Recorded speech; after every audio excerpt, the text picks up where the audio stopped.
Hello, everyone. Thank you so much for joining me from wherever in the world you are tuning in right now. My name is Micah Branch. I am one of the retreat interns slash coordinators for the 2025 PARC Playwrights Retreat. And I am joined by one of our playwright participants, Jamal Weeks, the author of Stray Shards. Jamal, how are you? I am doing well. I am figuring out what comes next in my story. So I am in that interesting place of, huh? Are you sure? Sure, that's so lovely. Well, we are talking today on the Thursday of our first retreat week on the 8th.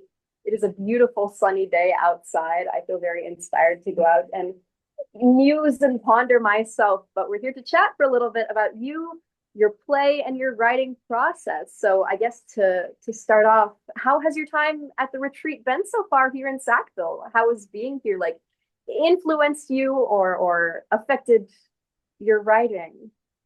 I don't think, yeah, I don't think I've ever had the opportunity to just focus on the one thing where everything else is kind of removed. You're not kind of splitting your brain into seven different parts trying to manage and juggle. So the opportunity to just be in the quiet and be in this amazingly beautiful and peaceful place to just be okay, what next? What are we doing? How are we doing this? It is weirdly different, right? Because you realize how much wiggle room you have to kind of, okay, I can spend some time on this part of the story and I can kind of I guess, refresh my mind with like materials and things that inspire me. So it has been a welcome relief from the craziness of life and trying to juggle everything all at once. Mhm. Oh, that's so lovely. I know something we tried to do with this retreat is, at least for the first week when they're pretty light on our readings, is the time is yours to use as you see fit. How do you feel you've been managing that time? Has it been like, oh God, what do I do? Or like, have you been trying to put in structure? Okay, so to be honest with you, I am a planner. Whether or not I stick to my plan is another story, but I genuinely believe in a schedule. So, if you can see here, I Wow. literally have every day kind of sectioned off. Like I said, if I stick to that plan is another thing. But it's good for me to kind of keep that structure in place just so I know, even if I'm going off track, this is what I have taken out of my day, and this is how I need to give it back, either the next day or later on in terms of writing, funny enough, like even today was a day where I kind of flipped the script. I flipped the script, you see.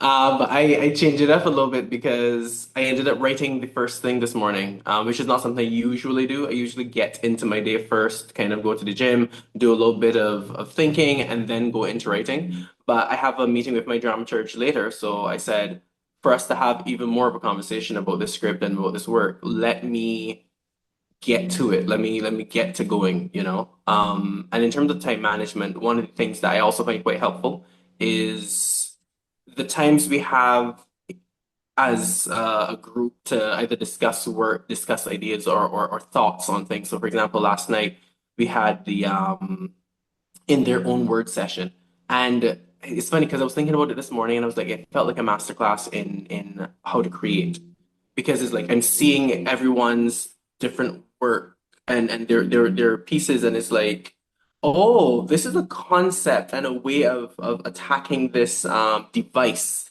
that I hadn't considered that makes sense and works.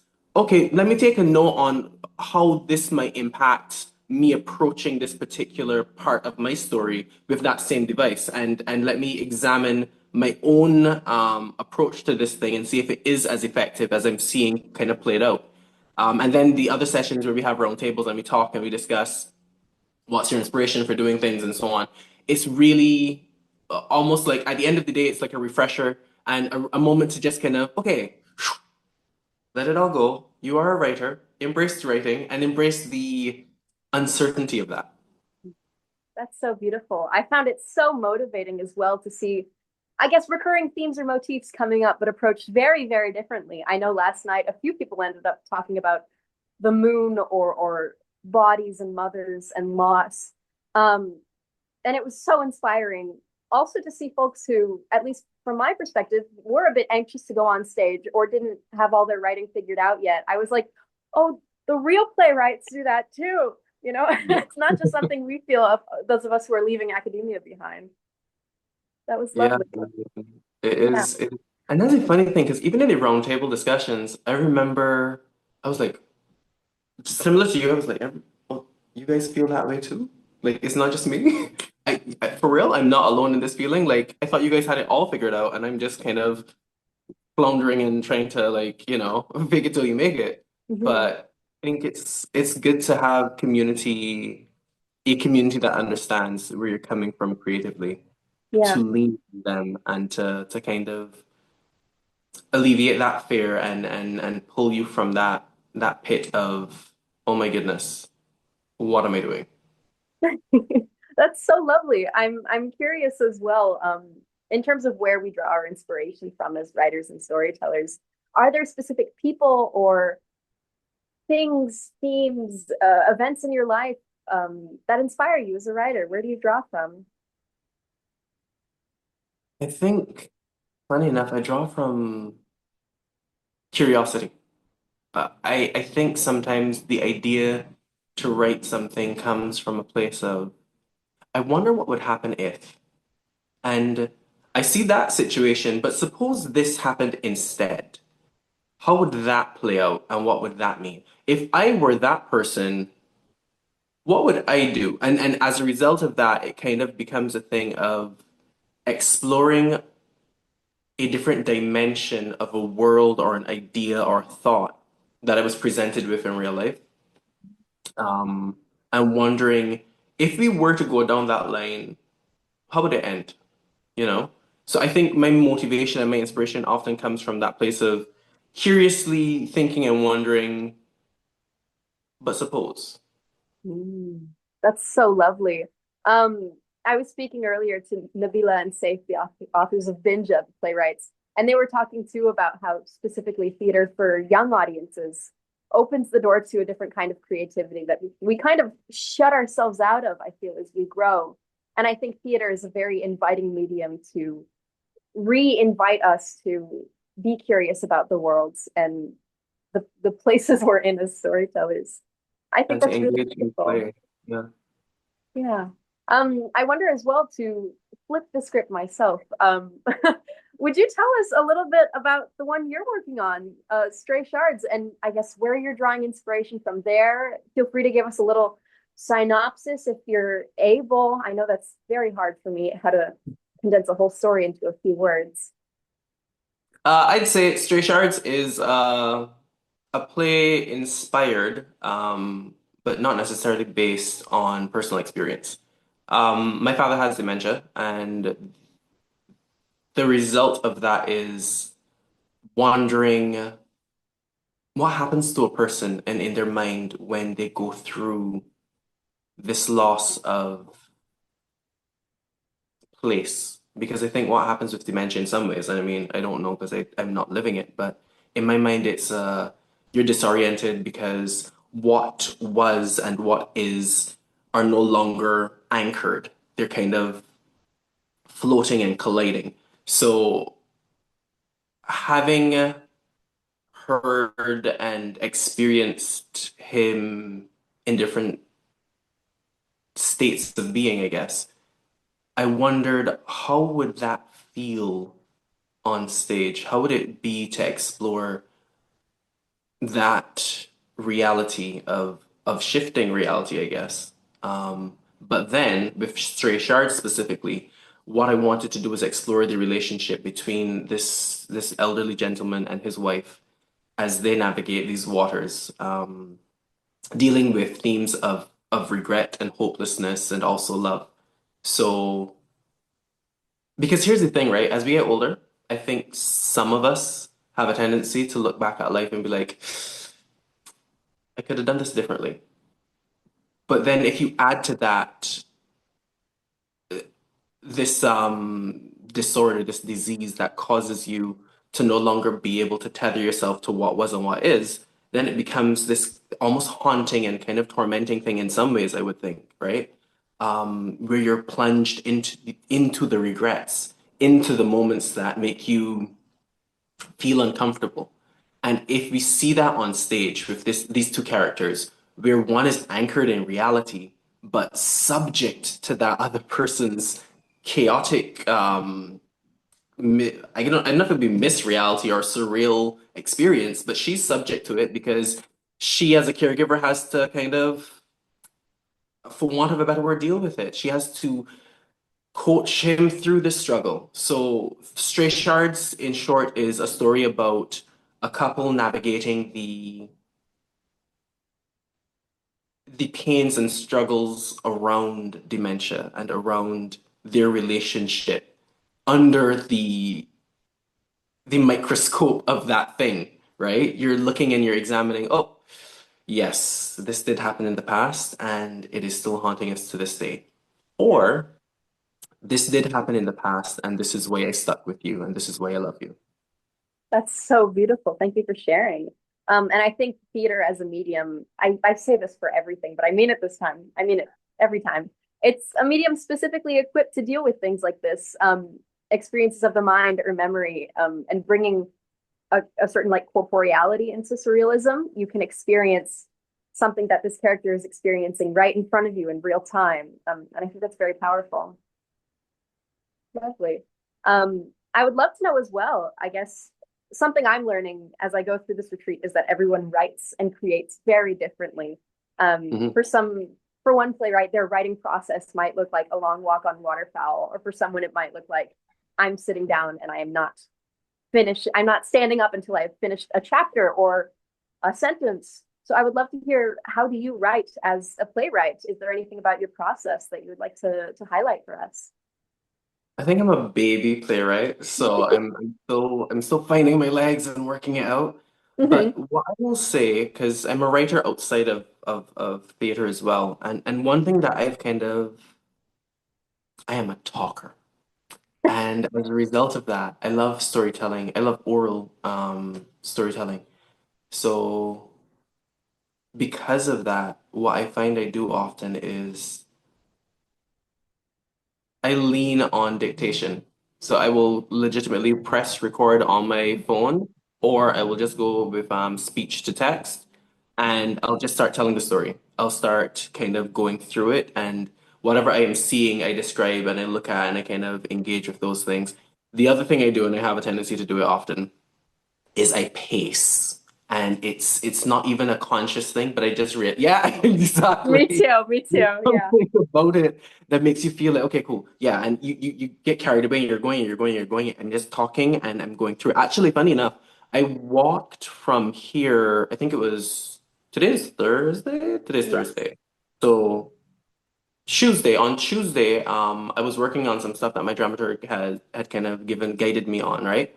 And I was working on this monologue, and I remember I left here and I started to just walk up the hill, and it was just like, at first I was just thinking and processing and trying to figure, okay, so what next? What happens? And then after that, I just I found myself walking through a cemetery and Yep. narrating this or dictating this monologue. Because again, I think what happens for me is it's trying to find and get into the voice and the rhythm of the person that I'm working with, channeling, whatever the word you want to use.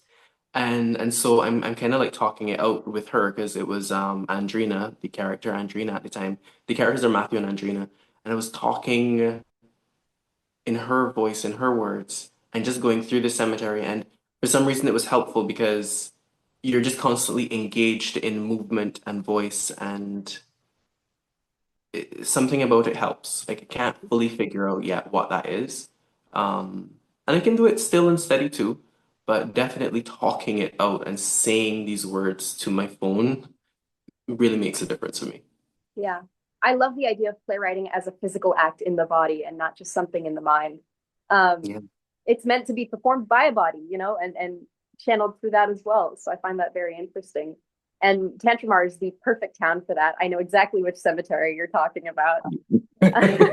From here to downtown is 5 minutes. We have several kilometers of park in the waterfowl park. Um, a good place to move and be in community, I guess, which is what we try and do with the retreat as well. That's so lovely.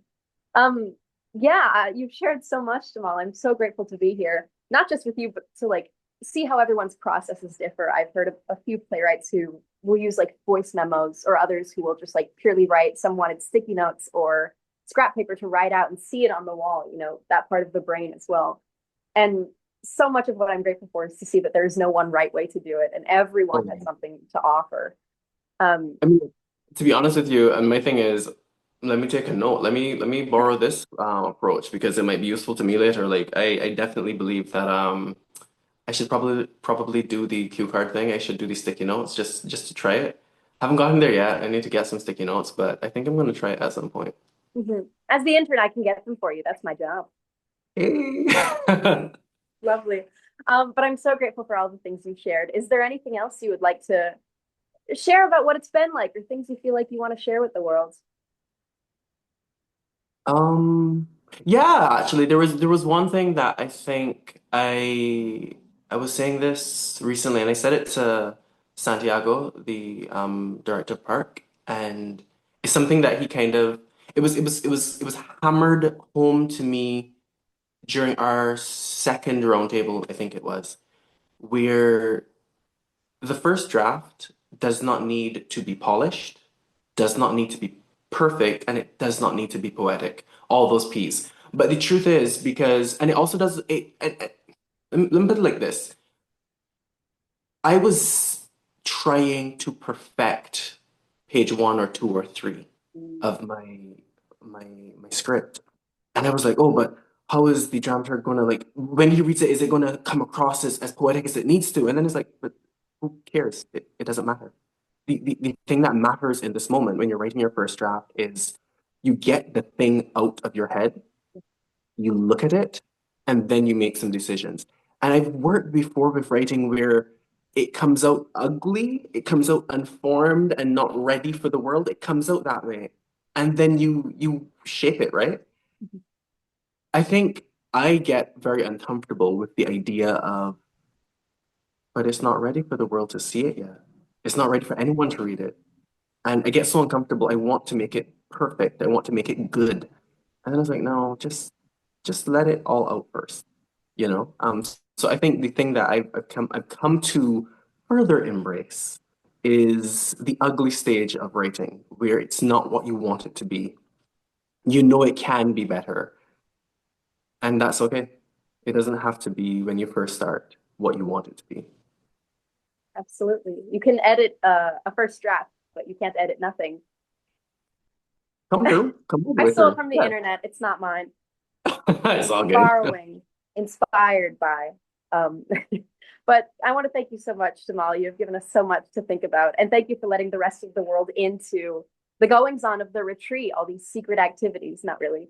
But we have more events upcoming, as well as readings for all of our playwrights, which is also an opportunity to see something in development, not something that is complete, which I think is very important.